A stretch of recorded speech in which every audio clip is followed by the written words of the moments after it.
நாங்க சொல்றத கேட்கல அப்படின்னா உன் மேல பிசிஆர் வழக்கு போடுவோம் அப்படின்னு சொல்லிட்டு விசிகாவுடைய நிர்வாகிகள் போய் மிரட்டி இருக்காங்க. எங்க அப்படின்னு பாத்தீங்கன்னா கந்தர்வக்கோட்டை அப்படிங்கிற பகுதியில இந்த ஊர்ல விவசாயம் பண்ணிட்டு இருக்காங்க. மகனும் அவருடைய சித்தப்பாவும் 2 பேரும் சேர்ந்து விவசாயம் பண்றாங்க. அவங்க அந்த நிலத்தை எங்களுக்கு கொடுக்கணும்னு சொல்லிட்டு அங்க போய் முகாமிட்டு அங்க சண்டை போட்டுட்டு இருக்காங்க விசிகாவுடைய குண்டர்கள் அப்படின்னு தான் சொல்லணும். நீங்க பட்டியல் சமூகத்தின் பாதுகாவலனா இருக்கேன் அப்படின்னு சொல்லி இங்க வந்துட்டு இந்த பிசிஆர் வழக்கு போடுவேன்னு ஊரெல்லாம் கட்ட பஞ்சாயத்து பண்ற வேலையில தான் நீங்க முழுமையா இருக்கீங்களா அப்படின்னு கேட்கணும். ஏன்னா நாங்க தான் பட்டியல் சமுதாயத்தின் பாதுகாவலன் அப்படின்னு ஒரு பக்கம் திருமாவர்களும் இன்னொரு பக்கம் ஸ்டாலின் அவர்களும் சொல்றாங்க. உண்மையில திமுகவும் விசிகாவும் தான் பட்டியல் சமூகத்தின் காவலர்களா அப்படிங்கறத தான் இந்த காணொலியில பார்க்க போறோம். வணக்கம், நான் லுகேஸ்வரி.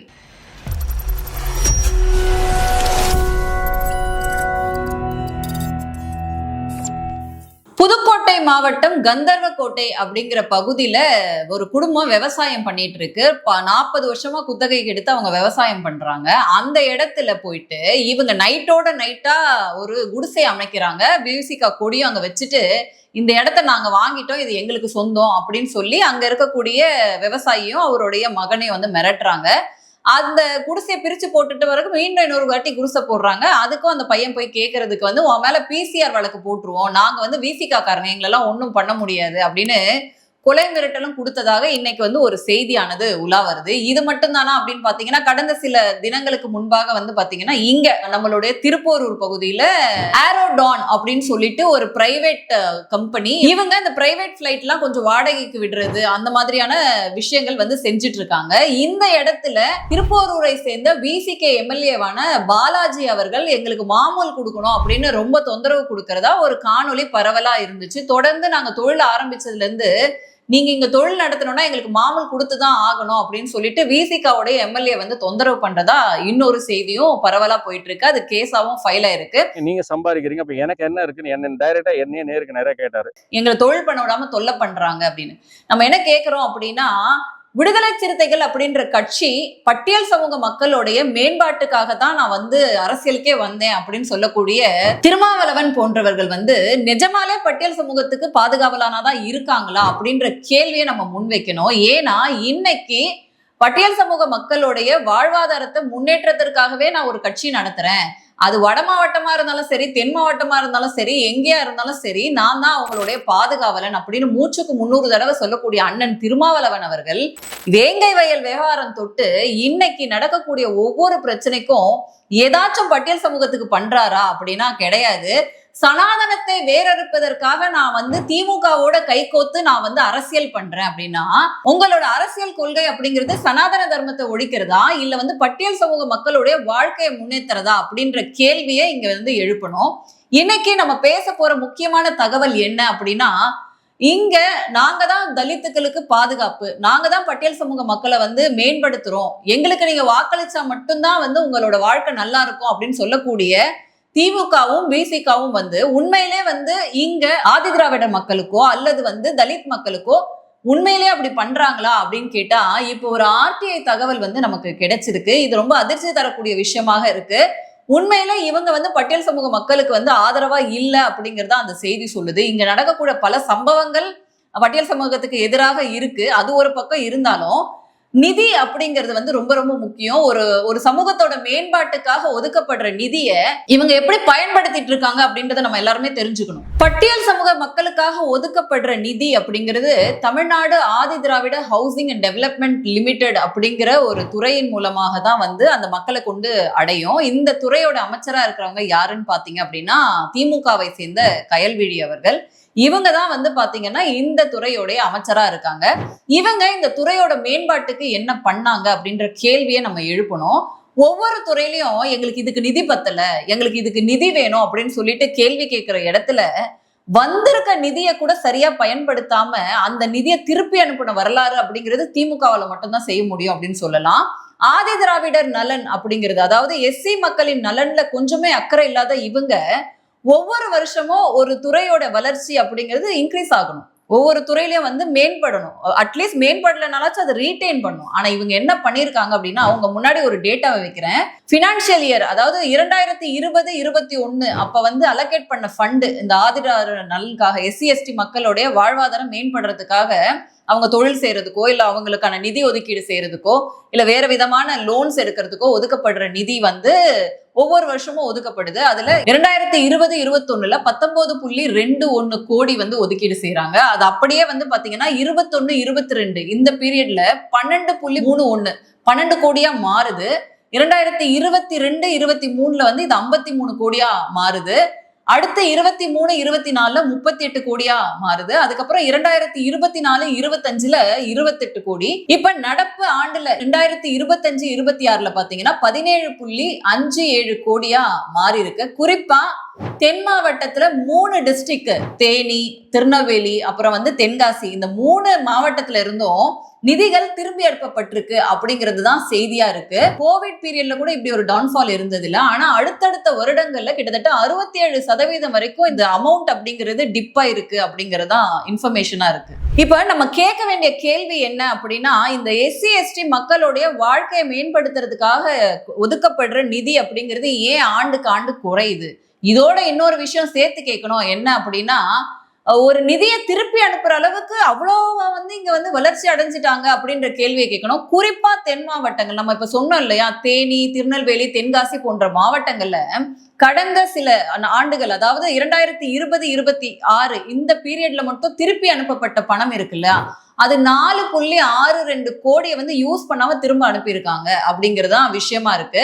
இந்த நிதியை வச்சு ஒவ்வொரு டிஸ்ட்ரிக்ட்ல இருந்தும் SC ST பசங்களை வந்து தேர்ந்தெடுத்து இல்ல மக்களை தேர்ந்தெடுத்து அவங்களுக்கு உதவி பண்ணியிருந்தா கிட்டத்தட்ட 130-180 தொழிலதிபர்களோ இல்ல வந்து தொழில் முனைவர்களோ உருவாயிருப்பாங்க. அவங்களோட வாழ்வாதாரம் அப்படிங்கிறது முன்னேறி இருக்கும். ஆனா நிதியை கூட பயன்படுத்தாம திருப்பி அனுப்புறீங்கன்னா அவ்வளவா சர்ப்ரைஸா இருக்கு தமிழ்நாட்டுல அப்படின்ற கேள்வியை நம்ம எழுப்பணும். ஏன் இதை கேட்கிறோம் அப்படின்னா, நீங்க தென் மாவட்டங்கள் எடுத்தீங்க அப்படின்னா தொழில் வளர்ச்சி கொஞ்சம் கம்மியா இருக்கக்கூடிய பகுதியா தான் இருக்கு. அங்க தொழில்துறைகளோ இல்ல தொழிற்சாலைகளோ எல்லா இன்வெஸ்ட்மெண்ட்டும் நீங்க சென்னைக்கு கொண்டு வந்து இங்க கமிஷன் கான்ட்ராக்ட் பாக்குறது அப்படிங்கறத வேலையா வச்சிருக்கு திமுக அரசுன்னு சொல்லலாம். ஆனா தென் மாவட்டங்கள் முழுமையாக புறக்கணிக்கப்படுது அப்படிங்கிற பிரச்சனையை வந்து ஒவ்வொரு காலமும் வச்சுட்டு தான் இருக்காங்க. ஆனா நீங்க தான் ஆட்சியாளரா இருக்கீங்க அப்படிங்கறதுதான் விஷயம். இந்த 5 வருஷத்துல நீங்க என்ன பண்ணீங்க தென் மாவட்டத்துக்கு அப்படின்ற கேள்வி எழுப்பணும். அதுலயும் குறிப்பா இந்த பகுதிகள் எல்லாம் அடர்த்தியா SC மக்கள் வாழக்கூடிய பகுதி. அவங்களோட மேம்பாட்டை கூட நீங்க கவனிக்காம இருக்கீங்க அப்படின்னா என்ன சொல்றது? அதுலயும் கொடுத்திருக்க ஃபண்ட்லயே திரும்பி அனுப்புற அளவுக்கு இருக்கு. இந்த பகுதிகளில் நீங்க பாத்தீங்க அப்படின்னா அங்க இருக்கக்கூடிய யங்ஸ்டர்ஸ் அவங்களுக்கு சரியான வேலை இல்லாம அவங்க குடிக்கு அடிமையாகி வேலை வெட்டிக்கு போகாம வெட்டு குத்துன்னு ஜாதி கலவரம் சொல்லி ஒவ்வொரு வாட்டியும் இங்க பதியாகக்கூடிய வழக்குகள் அப்படிங்கிறது எக்கச்சக்கம். PCR வழக்குகளை தொட்டு இவனை அவன் வெட்டிட்டான், அவனை இவன் வெட்டிட்டான்னு ஒரு ப்ராப்பரான பிசினஸ் இல்லாம இந்த இருக்கக்கூடிய யங்ஸ்டர்ஸ்க்கு இந்த மாதிரியான விஷயத்துக்குள்ள தள்ளப்படுறாங்க அப்படிங்கறதுதான் விஷயமா பார்க்கப்படுது. அதுலயும் குறிப்பா வந்து தேனி மாவட்டத்தை பத்தி பேசியே ஆகணும். அதோடைய அந்த ஃபெயிலியர் மாடலை வந்து நான் சொல்றேன். என்னன்னா, அந்த ஃபினான்ஷியல் இயர், அதாவது 2021ல அவங்க ரிட்டர்ன் பண்ண அமௌண்ட் மட்டும் நான் சொல்றேன், 22 லட்சம் வந்து திரும்ப ரிட்டர்ன் பண்ணியிருக்காங்க. அதுக்கப்புறம் 22-23ல 41 லட்சம் ரூபாய் திரும்ப ரிட்டர்ன் பண்ணியிருக்காங்க யூஸ் பண்ணாம. அதுக்கப்புறம் வந்து 23-24ல 1.19 கோடி வந்து திரும்ப கொடுத்திருக்காங்க. 24-25ல வந்து 84 லட்சம் திரும்ப அனுப்பியிருக்காங்க. 2025-26ல பாத்தீங்க அப்படின்னா 16 லட்சத்தை வந்து திரும்ப அனுப்பியிருக்காங்க. பணத்தை சரியா ஒதுக்கீடு செய்யல. அப்படி ஒதுக்கீடு செஞ்சிருந்தாங்கன்னா நிறைய வேலை வாய்ப்புகள் உருவாயிருக்கும், நிறைய தொழில் முனைவர்கள் உருவாயிருப்பாங்க. ஆனா இவங்க இந்த மாதிரி திறனற்ற வேலைகள் செய்யறதுனால இங்க கிரைம் ரேட்ஸ் அப்படின்றது கூடிக்கிட்டே இருக்கு அப்படின்னு தான் சொல்லணும். அதுலயும் குறிப்பா தென் மாவட்டங்களுக்கு தனியா நீங்க ஒரு RTI போட்டு எடுத்திருக்காங்க. அந்த டீடைல்ஸ் படி பாத்தீங்க அப்படின்னா எவ்வளவு கிரைம் வந்து ரெஜிஸ்டர் ஆகுது SC STக்கு மட்டும் அப்படின்னு எடுத்தோம்னா 2021ல மட்டும் 1377 கேஸ் ஃபைல் ஆயிருக்கு. 2022ல அது அப்படியே 27% இன்க்ரீஸ் ஆகி 1761 கேஸ் வந்து ஃபைல் ஆகியிருக்கு. 2023ல 1921 கேசஸ் வந்து ஃபைல் ஆயிருக்கு. ஒவ்வொரு வருஷமும் குறைஞ்சபட்சம் ஒரு 20%, 30%, 70%ன்றது இன்க்ரீஸ் ஆகிட்டே தான் இருக்கு. இங்க சட்டம் ஒழுங்கு சீர்கெட்டுட்டே தான் இருக்கு. கொலை கொள்ளைகள் அப்படிங்கிறது அதிகரிச்சுட்டே தான் இருக்கு. அவனை வெட்டுறது, அவன் இவனை வெட்டுறது, ஒண்ணு ஜாதி சண்டையா இருக்கும், அப்படி இல்லை அப்படின்னா குடி போதையா இருக்கும். இதுதான் வந்து இந்த மக்களுடைய பிரச்சனையா இருக்கு. ஆனா நீங்க மக்களுடைய வாழ்வாதாரத்தை மேம்படுத்த வந்த நீங்க இதை சரி செய்யறீங்களா அப்படின்னு திமுகவை பார்த்து கேட்கணும். திருமா போன்றவர்கள் நான் வட மாவட்டத்துக்கு அரசியல் பண்ணல, தென் மாவட்டத்துக்கும் அரசியல் பண்றேன் அப்படின்ற மாதிரி எல்லா பட்டியல் சமூக மக்களுக்கும் நான் தான் தலைவன் அப்படின்னு சொல்றாங்களே தவிர இந்த மாதிரியான விஷயத்தை என்னைக்காச்சும் கேள்வி எழுப்பியிருப்பாங்களா அப்படிங்கிறது தான் முக்கியம். அப்ப இந்த இளைஞர்கள் எக்கேடு கெட்டு போனாலும் பரவாயில்ல, நாங்க இங்க வந்து ஒரு அப்பீஸ்மெண்ட் பாலிடிக்ஸ் தான் பண்ணுவோம், எங்களுக்கு ஒரு ஃப்ரீயான வாக்கு வங்கி தான் வந்து இந்த பட்டியல் சமூக மக்கள் அப்படிங்கிறது தான் திமுக சொல்லாம சொல்லுதான். அதுல விடுதலை சிறுத்தைகள் போன்ற கட்சிகள் சும்மா எதுக்கெடுத்தாலும் சனாதனத்தை நாங்க எதிர்க்கிறோம் அப்படிங்கிற வெத்து அரசியல் பண்றாங்களே தவிர பட்டியல் சமூகத்துக்கு உண்மையான பாதுகாவலான திருமாவங்க இருக்காங்களா அப்படின்னு கேட்கணும். எதுக்கெடுத்தாலும் வந்து சண்டை போடுறதும் பிசிஆர் வந்து தவறா பயன்படுத்துறதுமா தான் இருக்காங்களே தவிர அந்த சமூகத்தின் மக்களுக்கான நலன்ல கொஞ்சமா இவங்களுக்கு அக்கறை இருக்கா அப்படின்ற கேள்வியை தான் இங்க முன்வைக்கிறாங்க. இந்த மாதிரியான ஆட்டிய தகவல்கள் நமக்கு என்ன சொல்லுது அப்படின்னா, ஒரு திறனற்ற அரசாங்கம் எப்படி இருக்கும் அப்படின்னா திமுக மாதிரி தான் இருக்கும். இந்த லட்சணத்துல மேடை தோறும் என் அரச ஒரு பையன் குறை சொல்ல முடியாது, நாங்க கொடுக்குற மாதிரியான ஆட்சி யாருக்குமே கொடுக்க முடியாது, இந்த பக்கம் கூட்டணி கட்சியில ஒரு கொடி வைக்கிறதுக்கு கூட நம்ம வந்து கதறிக்கிட்டு இருக்கோம் அப்படிங்கிறது தான் இங்க திருமாவளவன் போன்றவர்களோ இல்ல காங்கிரஸ் போன்றவர்களுடைய நிலைமை. ஏன்னா இந்த பட்டியல் சமூக மக்கள் வந்து கண்மூடித்தனமா திமுகவை நம்புறாங்களா அப்படின்னா வரலாறை கொஞ்சம் திரும்பி பார்த்தோம் அப்படின்னா இங்க கீழ்வெண்மணி படுகொலை அப்படிங்கிறது எல்லோருமே உழுக்குன ஒரு விஷயம். அதுல வந்து 1968 44 தலித்துகள் வந்து எரித்து கொல்லப்பட்டாங்க அப்படிங்கறதுதான் விஷயம். இதுல அந்த அக்யூஸ்ட ப்ரொடெக்ட் பண்ணது யாரு அப்படின்னா திமுக கவர்மெண்ட் அப்படின்னு தான் சொல்லணும். அதுக்கடுத்து மேலை வளவு அப்படின்ற ஊர்ல 1997 வந்து ஒரு பஞ்சாயத்து தலைவர், பட்டியல் சமூகத்துடைய பஞ்சாயத்து தலைவர் வந்து தலை துண்டித்து கொல்லப்பட்டாரு. அந்த அக்யூஸ்ட வந்து காப்பாத்துனது யாரு அப்படின்னா அப்ப மௌனம் சாதிச்சது திமுக அரசு அப்படின்னு சொல்லணும். அதுக்கடுத்து நம்ம எல்லோருக்குமே தெரியும் இங்க நடந்த மாஞ்சோலை படுகொலை 1999 கிட்டத்தட்ட 17 பட்டியல் சமூகத்து மக்கள் வந்து போலீஸால சுட்டு கொல்லப்பட்டாங்க. ஒரு கொடூரமான விஷயம் இது.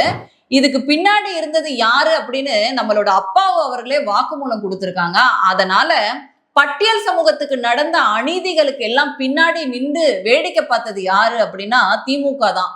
அதனால பட்டியல் சமூகத்தின் பாதுகாவலன்னு அவங்க சொல்லிக்கக்கூடிய விஷயம் இன்னைக்கும் நகைப்பாதான் பார்க்கணும் அப்படின்னு சொல்லணும். ஏன்னா இந்த மாதிரியான ஹிஸ்டரி தான் திமுகக்கு இருக்கு அப்படின்னு சொல்லணும். சரி, இதெல்லாம் வந்து முன்னாடி காலங்கள்ல தான் நடந்துச்சு, அதை இப்ப கோட் பண்ணி சொல்றோமா அப்படின்னா சமீபத்திய RTI ரிப்போர்ட் 2025 பட்டியல் சமூகத்துக்கு எதிராக நடக்கக்கூடிய இந்த பிரச்சனைகள் அட்ராசிட்டிஸ் அப்படிங்கிறது கிட்டத்தட்ட 445 வில்லேஜஸ்ல வந்து இன்னைக்கும் இந்த வன்முறைகள் அப்படிங்கிறது நடந்துட்டு தான் இருக்கு, அதிகரிச்சுட்டு தான் இருக்கு. அதுலயும் குறிப்பா வந்து டாமினண்டா எத்தனை கிராமங்கள் அப்படின்னு சொல்லணும் அப்படின்னா கிட்டத்தட்ட 341 கிராமங்கள்ல இந்த பிரச்சனைகள் அப்படிங்கிறது இன்னுமே டாமினண்டா தான் இருக்கு. அதுல 45 கிராமங்கள் அப்படிங்கிறது மதுரை பகுதியில இருக்கு அப்படிங்கறதா RTI தகவலானது நமக்கு சொல்லுது. இப்ப நம்ம சொல்ற எல்லாமே வந்து ஏதோ அரசு மேல இருக்கக்கூடிய காழ்ப்புணர்ச்சியிலையோ இல்ல ஒரு சார்புக்கோ நம்ம சொல்லல. இது எல்லாமே RTI தகவல் பொதுவெளியிலேயே இருக்கு, நம்ம போய் பார்த்துக்கலாம்.